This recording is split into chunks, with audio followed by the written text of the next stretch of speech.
Hermanas y hermanos, el Señor esté con vosotros. Escuchamos ahora el texto del Evangelio de hoy, solemnidad de la Epifanía de nuestro Señor Jesucristo. Lectura del Santo Evangelio según San Mateo, capítulo 2, versículo desde 1 hasta 12. En aquel tiempo, Jesús nació en Belén de Judea, en tiempos del rey Herodes. Por entonces, sucedió que unos magos de Oriente se presentaron en Jerusalén preguntando: ¿Dónde está el rey de los judíos que acaba de nacer? Vimos su estrella en el oriente y venimos a adorarle. Al oírlo, el rey Herodes comenzó a temblar, y lo mismo que él toda Jerusalén. Entonces, reuniendo a todos los sumos sacerdotes y letrados del pueblo, les preguntó en qué lugar debía nacer el Mesías. Le contestaron: en Belén de Judea, como está escrito por el profeta. Tú, Belén, en territorio de Judá, no eres ni mucho menos la última de las poblaciones de Judá, pues de ti saldrá un líder, el pastor de mi pueblo Israel. Entonces Herodes, llamando en secreto a los magos, les preguntó el tiempo exacto en que había aparecido la estrella. Después los envió a Belén con este encargo: averigüen con precisión lo referente al niño, y cuando lo encuentren, avísenme, para que yo también vaya a adorarle. Y habiendo escuchado el encargo del rey, se fueron. De pronto la estrella que habían visto en oriente avanzó delante de ellos, hasta detenerse sobre el lugar donde estaba el niño. Al ver la estrella, se llenaron de una inmensa alegría. Entraron en la casa, vieron al niño con su madre, María, y prostrándose le adoraron. Abrieron sus tesoros y le ofrecieron como regalos oro, incienso y mirra. Después, advertidos por un sueño que no volvieran a casa de Herodes, regresaron a su tierra por otro camino. Palabra del Señor. El texto realmente es maravilloso, es una minería de mensajes, de alusiones, de valores, y tiene una actualidad impresionante. Es un texto que realmente habla en toda época de la historia, tan rico que evidentemente no tenemos el tiempo para comentarlo adecuadamente, pero tratamos de subrayar por lo menos algunos rasgos entre los más importantes. Hoy es el día de la Epifanía. Epifanía es una palabra griega: epi significa alrededor, fanía significa revelación, así que Epifanía significa revelación alrededor. ¿Revelación de quién? Del Señor Jesús. Sí, en Navidad celebramos su encarnación y fueron los pastores, la Virgen María, San José, es decir, todos hebreos que encontraron al Señor Jesús. Los ángeles mismos anunciaron el nacimiento del Mesías a los hijos del pueblo elegido del Antiguo Testamento. Cristo pero no había venido solamente para los hijos carnales de Abraham, sino para todos los pueblos, porque ya en la bendición de Abraham Dios había dicho que en su nombre se habrán dicho bendita toda la gente, toda la población de la tierra. Bueno, hoy es precisamente lo que se cumple. ¿Por qué? Porque los magos no son hebreos, son extranjeros, y ahí están representando a todos los pueblos, es decir, a todos nosotros que no somos hebreos. ¿Quién eran los magos? Cuidado que aquí tenemos un pequeño problema. Por tradición se llaman los reyes magos, hasta el punto que en algunos lugares, por ejemplo España, ni siquiera lo llaman magos, simplemente los reyes. Pero los magos no eran reyes. Esto es algo de tradicional que se ha añadido. Al contrario, los magos eran sacerdotes de una muy antigua religión, o mejor dicho, de una muy antigua casta es decir, grupo sacerdotal, que a lo largo de los siglos incluso había cambiado de divinidad, curiosa esta cosa, manteniéndose pero como grupo sacerdotal.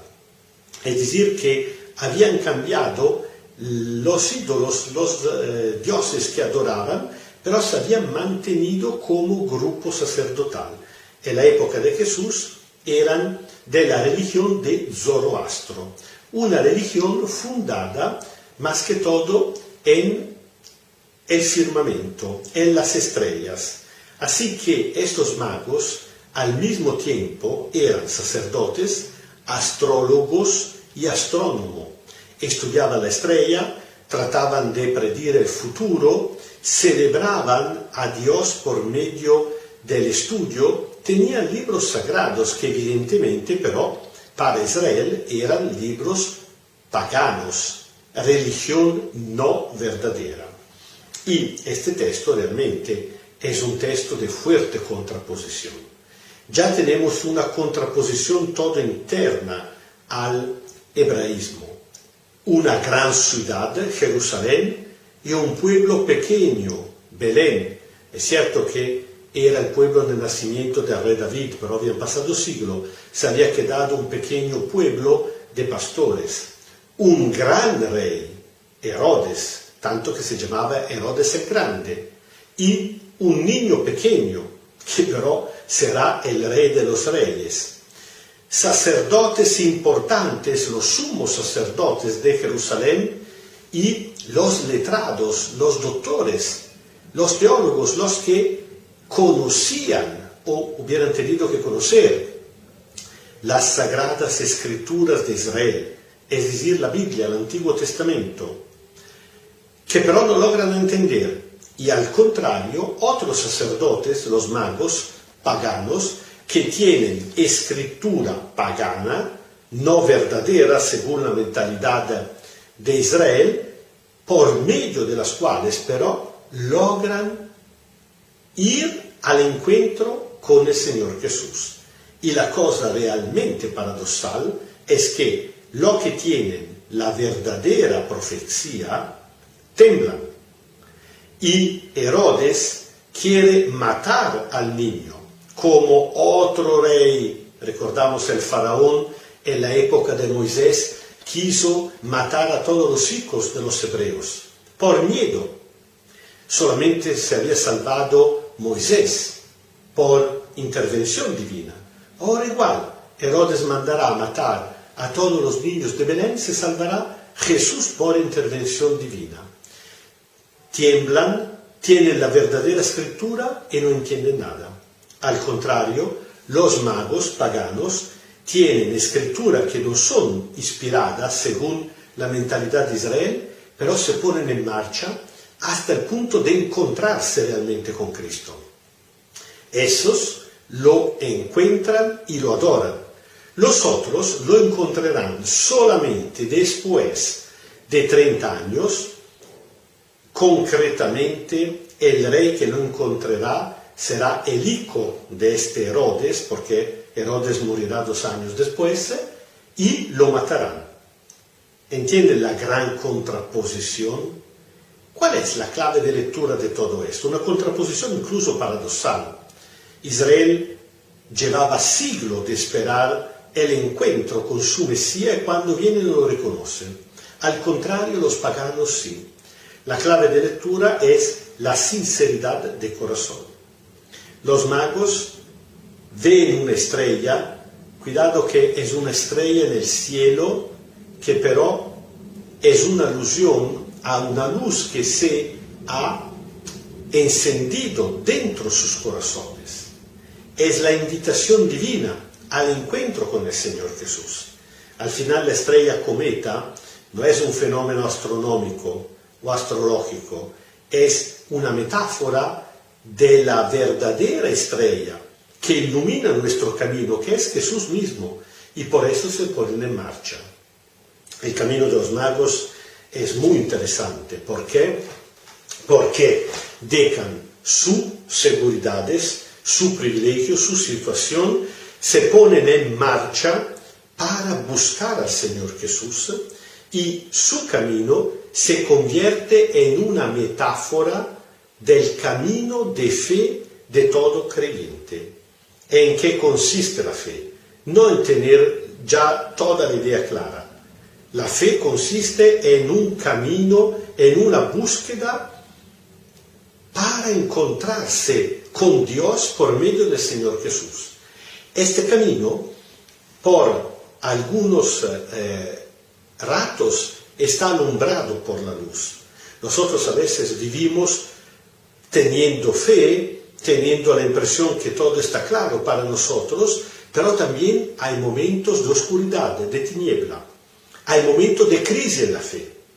Le pasó también a los magos, de oscuridad, hasta que cayeron en la trampa de Herodes. ¿Por qué? Porque iban buscando. A veces nosotros también tenemos la impresión que estamos en una crisis oscura de fe. Pasaron por esa crisis de fe grandes santos. Pensamos a Teresa de Ávila, pensamos a Juan de la Cruz, a la misma Santa Teresina de Lisieux.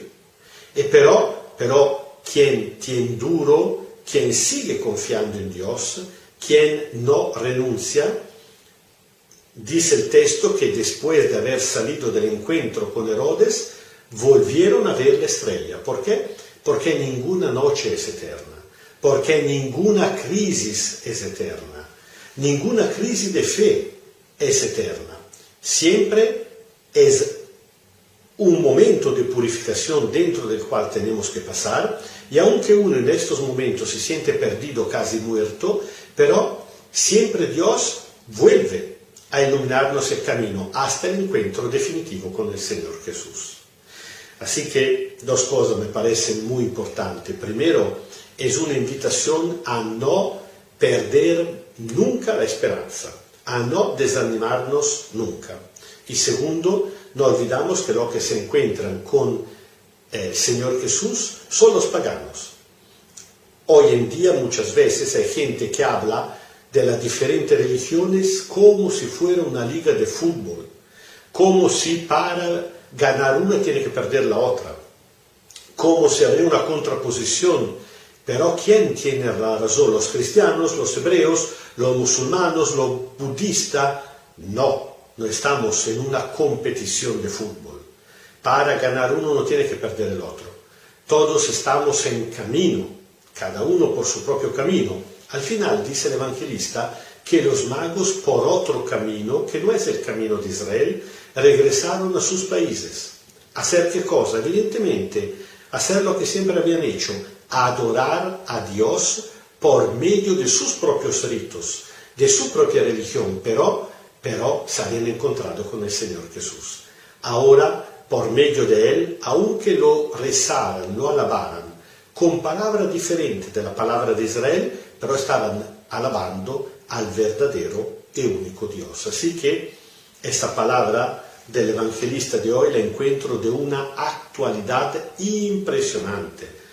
Hay que ser duros de corazones, tonto, como Jesús dirá a los discípulos de Emmaus, para seguir pensando y tratando a los demás, a los hermanos y hermanas de otras religiones, con una actitud casi de competición, casi de excomulgación uno con los otros. Es verdadera mi religión, es verdadera la tua. No.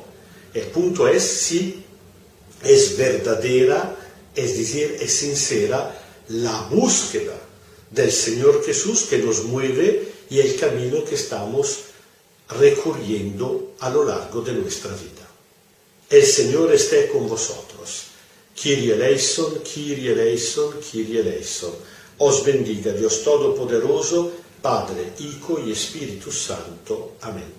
Entonces nosotros también tratamos de recorrer siempre este camino, de no desanimarnos, de buscar al Señor Jesús en todo momento de nuestra vida, siempre dejándonos acompañar por los compañeros de caminos que tal vez nosotros no elegimos, que pueden ser muy diferentes de nosotros, pero que se van animados por la misma búsqueda, por la misma El mismo deseo de encontrarse con Dios significa que Dios mismo lo ha puesto a nuestro lado.